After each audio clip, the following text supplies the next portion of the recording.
Muito bem, gurizada, chegou a tão esperada sexta-feira que até me faz tropeçar nas palavras. Chegou mais um final de semana decisivo, principalmente para a equipe do Grêmio, que joga mais uma Batalha dos Aflitos, mais uma final de Campeonato Mundial, de Copa do Mundo, ou seja lá como vocês preferirem. Grêmio e Bahia se enfrentam amanhã e o Internacional, que teve uma semana de calma, tranquila para treinar no Centro de Treinamentos Parque Gigantes, em preparação para o jogo que acontece em São Paulo contra o Santos, na Vila Belmiro. E o Ipiranga, mais uma vez, um jogo importante contra o Botafogo de Ribeirão Preto. Ontem nós recebemos aqui o senhor Alexandre Andrés, uma conversa excepcional. Para quem não viu a entrevista, vai lá ver, porque ele falou muita coisa interessante. Wesley, mais uma vez, é um prazer estar na tua companhia hoje. Feliz em estar aqui mais uma vez. O Internacional tem um compromisso interessante contra o Santos. O Grêmio vai ter que descascar um abacaxi contra o Bahia. E o Ipiranga tem que dar sequência no trabalho. Tu já descascou o abacaxi? Não só a fruta, como alguns outros por aí. Que é isso, Wesley? Vamos começar nesse embalo falando do Ipiranga, porque, como diria Paulo Guerreiro, passamos a página, viramos essa página, tá tudo bem. O Criciúma é mais time, tem mais dinheiro, tem mais história, campeão da Copa do Brasil com um senhor chamado Luiz Felipe Scolari, conhecido pelos gremistas, mas passamos essa derrota. Agora, com uma semana marcada pelo aniversário de 97 anos do Ipiranga, nós vamos para mais um desafio, dessa vez contra o Botafogo. E é o Botafogo do Argel Fux, né? Tomara que eles não estejam trocando pneu com o carro andando. Eu espero que estamos sob a atuação de uma extensa massa de ar seco. E que tenha compromisso em buscar o resultado contra o bom time do Botafogo. Olha, o que eu vou dizer sobre a conversa que tive ontem com o professor Alexandre Andrés, analisando a tabela de classificação. O Ipiranga hoje tem 23 pontos. O Botafogo tem 19. Em caso de vitória, o Botafogo se aproxima ali daquele bolo.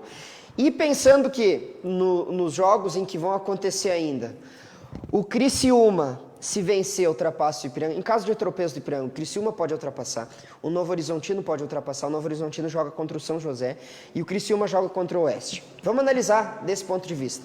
Se o Criciúma jogar contra o Oeste, bem provável que vai vencer, vai a 26 pontos. O Novo Horizontino joga contra o São José no estádio Francisco Noveleto, em Porto Alegre. Passo da Areia famoso. A chance de um tropeço do Novo Horizontino lá é grande. Aquele gramado sintético lá é bem ruinzinho de jogar. Então o Ipiranga leva consigo essa obrigação de vencer o Botafogo, porque se não vencer o Botafogo, que tá em quinto nesse momento, pode encostar. Então a situação está muito complicada. O que torna esse jogo tão importante para o Ipiranga? Pela questão desse bolo que está no grupo. E uma frase que para mim é o auge dessa entrevista, que o Ipiranga não está classificado ainda. Então não se iludam, torcida do Ipiranga. Não se iludam. O Ipiranga é líder, é o melhor ataque da competição, mas nada está definido, pelo menos por hora. Falta pouco. Como o Eric fala em obrigação, eu gosto de não transferir, mas vamos dizer transformar essa obrigação em responsabilidade. É uma palavra que se adequa ao melhor ao momento do Ipiranga, que ainda, apesar da derrota para o bom time do Criciúma, treinado inclusive pelo Paulo Baier,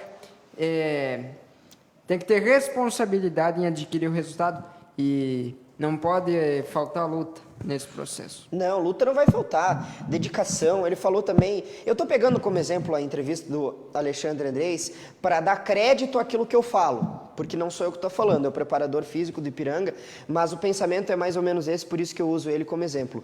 O Ipiranga fez um jogo muito difícil contra o Criciúma, e se tu for analisar o Ipiranga e todos esses clubes, não só do Grupo B, do Grupo A também, o Ipiranga tem um investimento que chega aí perto dos 200 mil, e analisando essas grandes equipes do futebol brasileiro, como Criciúma, Paraná Clube, Figueirense, o Ipiranga estando na primeira colocação é algo que nos enche os olhos, que é admirável, que é excepcional. E isso é possível porque, por conta do esforço que é feito pela direção, pelo departamento de futebol, pela comissão técnica e principalmente, eu diria, por esses jogadores que estão unidos, que estão com um grupo coeso, que é esforçado, que se dedica no dia a dia e que faz com que o Ipiranga, mesmo que vá jogar contra uma equipe com investimento 3, 4 vezes maior, consiga brigar de mano a mano. Porque futebol é dinheiro sim, Mas quando se tem entrega, quando se tem garra, aí que se mostra que não é só dinheiro que se faz futebol.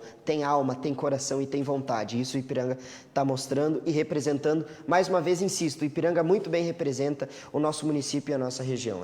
É valoroso relembrar que o dinheiro não entra no campo. O dinheiro ele pode ser observado em investimentos para melhorar o elenco, para melhorar a estrutura, enfim. Mas dentro do campo é 11 contra 11. E como o Eric disse, não é só de dinheiro que se faz futebol. É preciso ter paixão, convicção na busca pelo resultado. E, além disso, muita entrega. É isso aí. Quero relembrar, então, que o Ipiranga joga no domingo. Hoje é dia 20, domingo é dia 22. Joga no domingo, estádio Santa Cruz contra o Botafogo de São Paulo. Aqui fica a nossa força e esperamos que o Ipiranga consiga um resultado positivo. O empate é um resultado positivo, sim.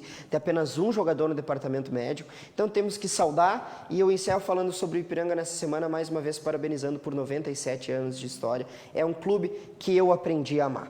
Wesley, para dizer que o futebol não é só dinheiro, o Grêmio está aí para provar. São 14 milhões de folha e um futebolzinho que está dando vergonha da torcida do Grêmio, que está apanhando. Pode ter certeza que a torcida do Grêmio está apanhando em barzinho, na rua, todo mundo só ouve falar uma coisa: o Grêmio vai cair, o Grêmio vai cair, o Grêmio vai cair. Acho que depois desse jogo contra o Cuiabá, acendeu um pouquinho aquela luz lá no finalzinho do túnel, mas ainda pequena, né, Wesley? Eu acho que o fusível dessa tua luzinha tá queimando, pelo jeito. Tá piscando, tá porque quase apagando. A situação é difícil. O Grêmio ganhou do Cuiabá, vou lembrar aqui, num pênalti, pênalti. Gol do Borja, centroavante que eu vim aqui defender ao vivo. Agora, o futebolzinho que o Grêmio está jogando, eu conheço muito time de Interséries que jogava mais bola do que joga o Grêmio hoje. O meu time de Interséries... Pois é, o nosso time, inclusive, fomos campeões da modalidade em algumas oportunidades. O Grêmio joga um futebolzinho mínimo. Tem que se culpar o elenco? Sim, eu acredito que sim. O elenco tem a sua parcela de culpa. O Filipão está tentando ajeitar esse barco e vai ter muito trabalho para isso. Vitória, ok, importantíssimo, está tirando o Grêmio dessa situação. Mas tem muito trabalho a ser feito. Quem me conhece sabe que eu sou xarope, eu gosto dessas ironias e principalmente o que eu faço aqui, que é muita ironia, né? Claro que isso é bem-vindo. Mas eu não gosto muito dessa questão da terra arrasada. Eu acho que o Grêmio agora, analisando até a tabela, Wesley, se tu for ver, esses times aí, Sport, América Mineiro, são times assim que, olha, se não caírem vai ser só por um milagre. Então o Grêmio tem condições reais de escapar da zona de rebaixamento, o que eu acho que pode acontecer. Mas precisa que o Grêmio, e talvez eu acho que aí vai a nossa discussão, começa a nossa discussão agora, passa também por esse jogo contra o Bahia, que acontece amanhã, no sábado, na Arena do Grêmio em Porto Alegre. Passa muito por esse jogo. Se o Grêmio conseguir uma vitória para cima do Bahia, daí nós já começamos a pensar em uma saída, aquilo que eu falei ao meio-dia, em uma saída do Grêmio da zona de rebaixamento. Talvez não para o primeiro turno, mas para o segundo turno isso já comece a ser uma realidade. Para acontecer, para ocorrer essa saída do Grêmio dessa situação difícil, vou aqui reconhecer, eu sou muito ácido, eu sou crítico das ações dos dirigentes de Inter e Grêmio, mas eu vou reconhecer que a contratação do Jamilton Campas, Jamilton, bom. Isso. Colombiano, bom jogador, né? Dito por muitos como o melhor da Colômbia, jogador de movimentação, que é muito proativo no meio-campo e faz com que o time possa se movimentar, tem um tiro a média distância interessante. Pode ser um valor interessante para o Grêmio, como é que eu vou poder destacar aqui, com suas qualidades interessantes para o momento que vive o Grêmio, chega para ser uma solução individual nos momentos em que o Grêmio estiver um pouco mais apertado. Agrega qualidade, né, Wesley? Com certeza. Como eu havia dito, considerado por muitos a joia colombiana, né? Esteve próximo do Internacional, há um tempo atrás ainda, quando era comandado pelo argentino Eduardo Cudê, e agora vai vir vestir a camisa azul do Grêmio. Só perdão por ter te cortado, assim, tem um jogador que é um pé esquerdo, jogou algum tempo no Real Madrid, hoje veste as cores do Everton, que é o James Rodrigues. Ele chegou, inclusive, quando ele brilhou na Copa do Mundo de 2014 com a Colômbia, fez o gol mais bonito daquela Copa do Mundo, na Copa do Brasil, aqui em 2014, e ele vai contratado para o Real Madrid, brilha, e a imprensa falava muito em Rames ou James, se chegou a usar James, e não, ele disse Rames, com R, Rames. Então, temos que respeitar o castelhano. Não que eu goste. Tu gosta do castelhano, que o uruguaio ali, tem um uruguaio ali que... Mas só a título do idioma, tá? Não muda nada, o Campaz é um baita jogador. Eu quero dizer, para quem não lembra, o James Rodrigues jogou contra o Internacional na Libertadores de 2010, quando o Inter enfrenta o Banfield nas oitavas de final. Inclusive perde o jogo na Argentina e vem buscar o resultado aqui em Porto Alegre. O James Rodrigues foi expulso na partida de volta aqui no Beira-Rio, na qual o Inter venceu por 2-0. Boa recordação, mas não era nem perto daquele Rames que depois foi meio que escanteado pelo Zidane, e foi abraçado por um senhor chamado Carlo Ancelotti, um dos maiores da história do futebol mundial, e eu espero que o Rames consiga mais uma brilhante temporada no futebol inglês. Mas não vem na pauta, porque a pauta é desespero, é zona de rebaixamento, é Z4 e é uma luta aqui. Se o Grêmio não conseguir passar pelo Bahia, nós voltamos toda aquela discussão, por quê? Porque o Grêmio tem a chance agora de empilhar a segunda vitória consecutiva no Campeonato Brasileiro e tentar estabelecer uma recuperação, o que é difícil, o que é muito difícil. Então, nós estamos falando de uma missão. E uma obrigação, eu diria. O Grêmio tem obrigação de ganhar do Bahia agora. Por quê? Porque depois tem o Flamengo, depois tem Atlético Mineiro ainda, tem pouquíssimos jogos ainda para o final do primeiro turno, então vai ficar cada vez mais difícil. Vou usar aqui o dom da ironia mais uma vez. Espero que o Felipão esteja assistindo Missão Impossível com o Tom Cruise, porque ele vai ter algo muito parecido com isso, para efetivar no Grêmio. O momento é difícil, a gestão Bolzan está em xeque, por mais que digam que não está, e estejam tentando plantar um ambiente de um mar de rosas no Grêmio, a gestão Bolzan está em xeque, porque um rebaixamento pode manchar a bonita história que ele construiu com títulos e bom futebol. É mais ou menos por aí, Wesley, é mais ou menos por aí. Mas fica o nosso desejo, projetando já um time do Grêmio. É bom lembrar que o Maicon se machucou 30 minutos. Aliás, foi o nome do jogo. Eu falei aqui na quinta-feira, Wesley. O nome do jogo foi Maicon. Em 30 minutos ele sozinho provou que joga melhor que grandes nomes aí desse elenco do Grêmio, eu tô falando, tá? E o Lucas Silva entrou e ele também se machucou. Então ele é dúvida, eu não sei se o Lucas Silva vai jogar. Então fica a dúvida de quem vai substituí-lo no meio campo, aí já começam dúvidas. Quem sabe uma improvisação do Felipão com o Douglas Costa jogando um pouco mais por dentro, o que eu acho difícil. O Felipão, se tem uma coisa que o Felipão é retranqueiro. Então, assim, ousado ele até pode ser, como ele foi, colocando o Rafinha no lado esquerdo. Ousadia é uma coisa, ser retranqueiro é outra.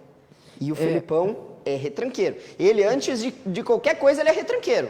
O Felipão, se ele puder botar até a tia dele, junto com o Gabriel Chapecó do lado ali, ele coloca. Isso eu não tô brincando. O pessoal sabe disso. Vai botar a família escolar dentro do gol, Eric? Olha, eu não duvido.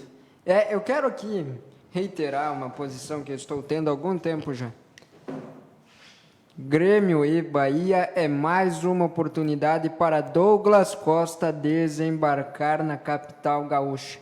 Casou, fez o que tinha que fazer, está fora de forma, está melhorando e surge mais uma oportunidade para o grande jogador que ele é começar de verdade a vestir a camisa do Grêmio e ter a iniciativa de sair com o time desta situação.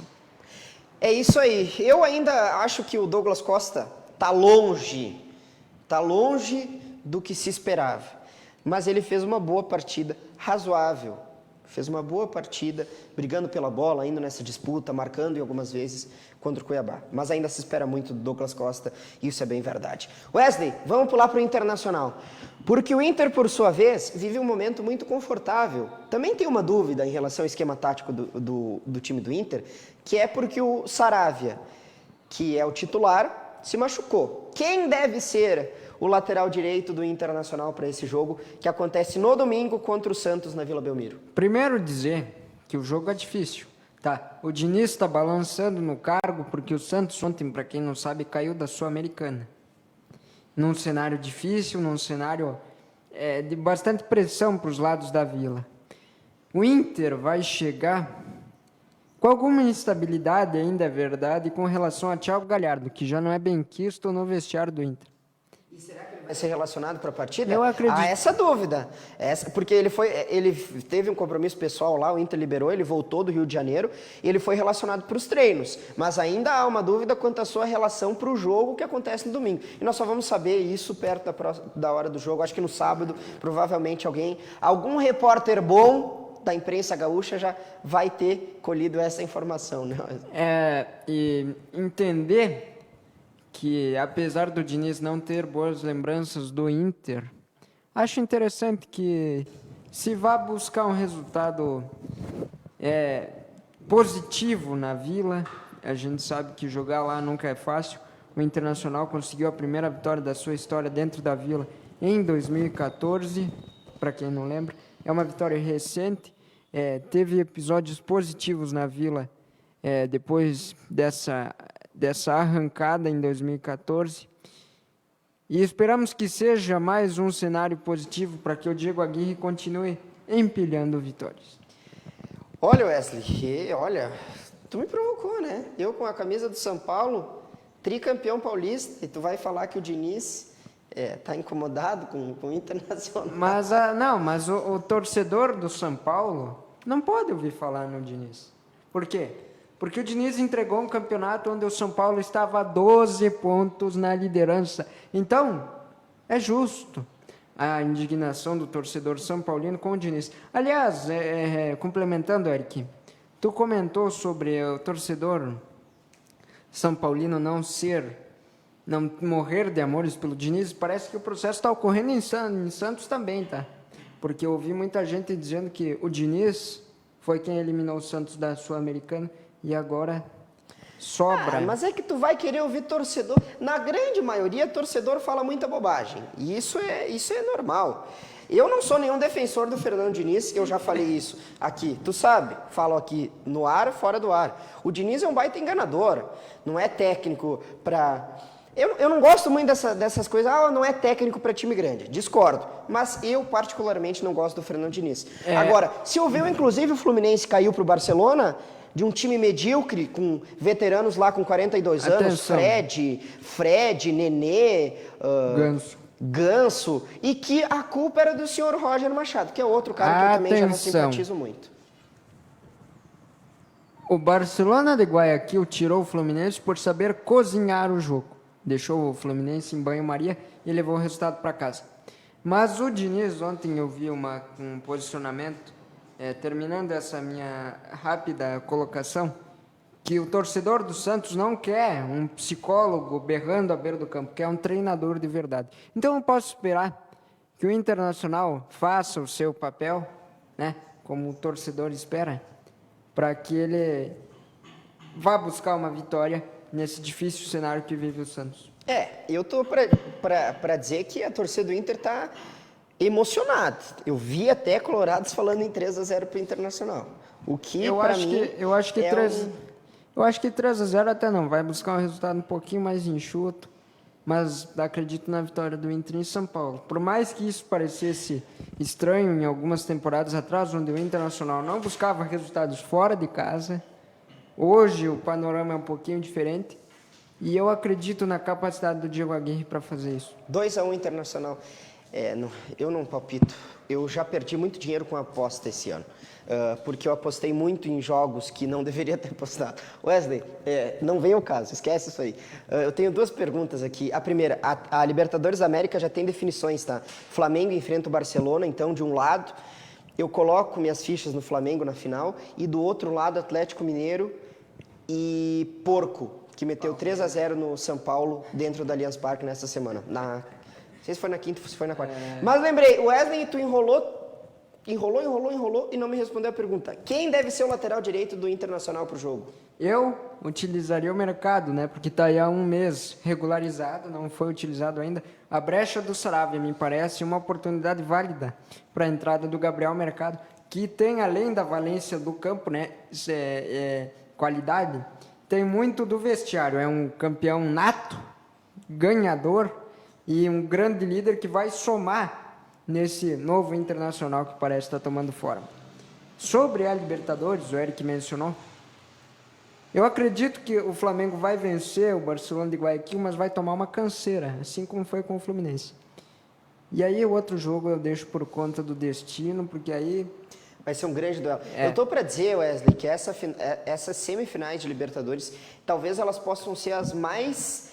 É que tem um pessoal meio nostálgico, assim, então vai enxergar como exagero. Mas pode ser uma das mais eletrizantes, assim, do ponto de vista técnico, de equipes tão qualificadas como Atlético Mineiro, Palmeiras, São Paulo. O Barcelona eu colocaria um nível um pouco abaixo, mas são grandes equipes do futebol brasileiro, do futebol o São Paulo que já foi eliminado, né?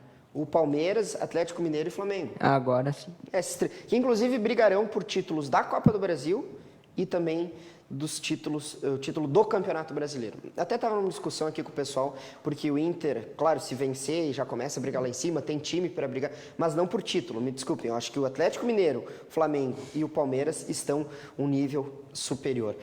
Mas Wesley, é isso, é o Internacional. Por que não com 3 zagueiros? Eu colocaria, bota os 3 castelhanos ali, o Cuesta, que para mim tá jogando uma bolinha pequena também ali. Cuesta, Mercado e Bruno Mendes, os 3 juntos, daria para jogar os 3 juntos. Primeiro, quero corrigir a tua informação, ou a tua posição, né? Reiterar ela, que eu acho que o Cuesta não tá jogando uma bolinha, não. Ele tá jogando futebol intermediário para bom, tá? Não acho que seja Medíocre. Não acho que seja tão ruim, até porque o Cuesta mantém uma regularidade interessante no Inter há alguns anos, pelo menos. Passou um período de instabilidade, mas é um zagueiro de grande qualidade e tem mostrado qualidade na lateral esquerda também, tá? Porque para quem não se ligou, ou para quem não percebeu, 2 gols do Edenilson contra o Fluminense partiram de 2 arcos vindos do zagueiro que o Eric está dizendo aí que joga uma bolinha. Arcos. Tá? 2 grandes arcos que terminaram em gol para o Internacional deste zagueiro que o Eric argumenta estar jogando uma bolinha. Assim, e eu falo isso a partir daquilo que o Cuesta já fez. O Cuesta, algum tempo atrás, eu lembro que eu discutia ele para jogar na seleção argentina. Porque o Cuesta vinha em temporadas excepcionais no Internacional. O que eu compreendo que nessa temporada não aconteceu.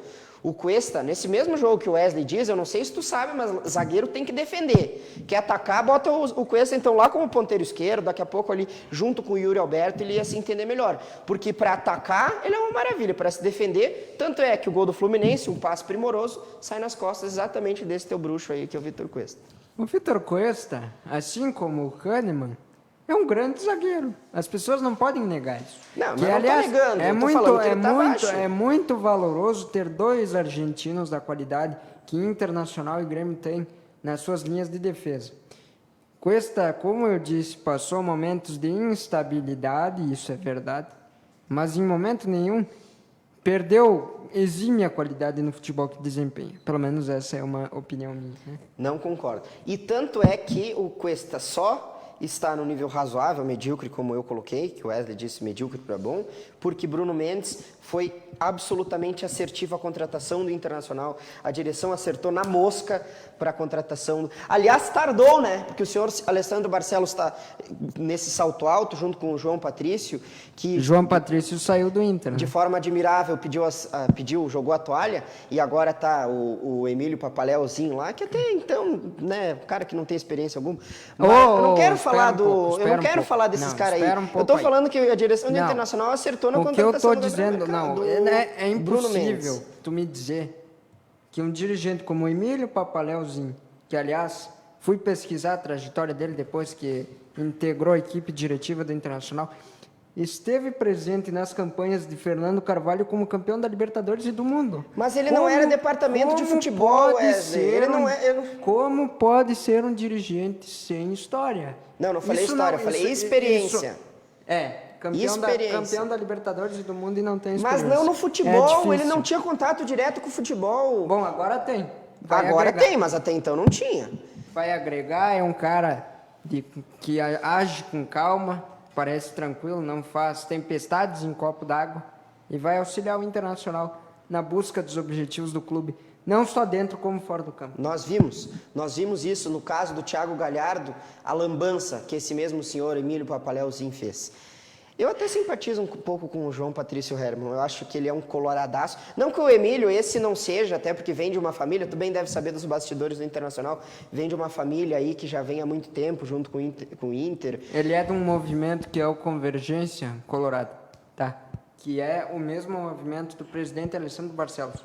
Ele fez um movimento de troca da ala política do Inter há algum tempo atrás, saiu do I9 Inter para o Convergência Colorado, e atende os movimentos que o Internacional tem no seu regimento. Mas eu também desejo todo sucesso para ele, que consiga nessa missão difícil, que eu acho que dos dirigentes ali, quem coloca a cara a tapa para comandar o vestiário, o comandante político, a figura política ali bem representada em vestiário, é o vice-presidente de futebol, que para o Internacional passa por um momento complicado, mas espero que o Emílio consiga. E do outro lado, do Grêmio, nós estamos vendo o Marcos Herman, que já tinha passado pela passa outras vezes e que está sendo contestado, mesmo com toda a história que tem. Então, esses cargos são difíceis mesmo. Wesley, eu quero saber, o Internacional, para arrumar a casa, vai vendendo jogador. Vendeu o Praxedes, vendeu o Peglo. E agora está demitindo funcionário. Só hoje já demitiu 45 funcionários. Isso eu acho... Tá. Eu sou defensor de algumas políticas dentro do campo. Agora fora. Fora do campo não cabe ao clube fazer esse tipo de situação. Tá? Porque são pessoas que precisam do emprego. São pessoas que necessitam dessa renda e que eu tenho certeza que dão tudo de si para dar o melhor para o clube. E aí o clube vem me justificar, enfim, nas suas entrelinhas, que precisa priorizar a saúde financeira. Não é demitindo funcionários de uma forma desorganizada que se vai reaver uma saúde financeira. Mas, são políticas do clube que eu me posiciono contra. Eu acho que tem que se valorizar o interno do clube, aqueles que fazem o clube andar fora do campo. É triste a situação.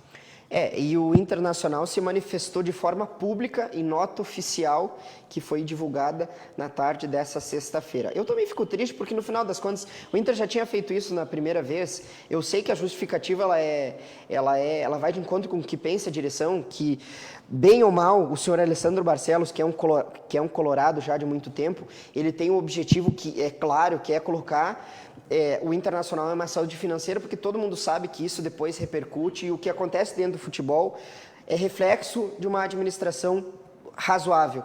E o Grêmio só não caiu, porque se fosse em outro contexto, o Grêmio só não caiu ainda, ou tem chances, porque vive um momento bom financeiramente. Então, nós brincamos em alguns aspectos, Wesley, mas é muito importante, assim, eu acho que é primário um clube que tenha dinheiro para conseguir investir no futebol, tanto é que o Atlético Mineiro, o Flamengo, esses clubes aí, eles investem muito e têm os melhores elencos do Brasil porque tem dinheiro para investir. Mas o dinheiro do Atlético é da construtora, do grupo de investidores que está colocando dinheiro no Atlético. Pode ser. Saúde financeira do Atlético Mineiro eu não vejo desde a Libertadores de 2013, para ser bem sincero. Então tira o Atlético Mineiro, o Grêmio, então, por exemplo.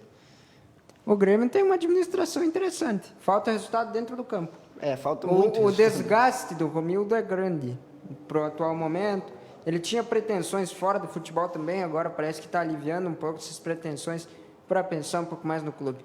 Mas, dado o horário, Eric, eu quero agradecer mais uma vez estar presente aqui.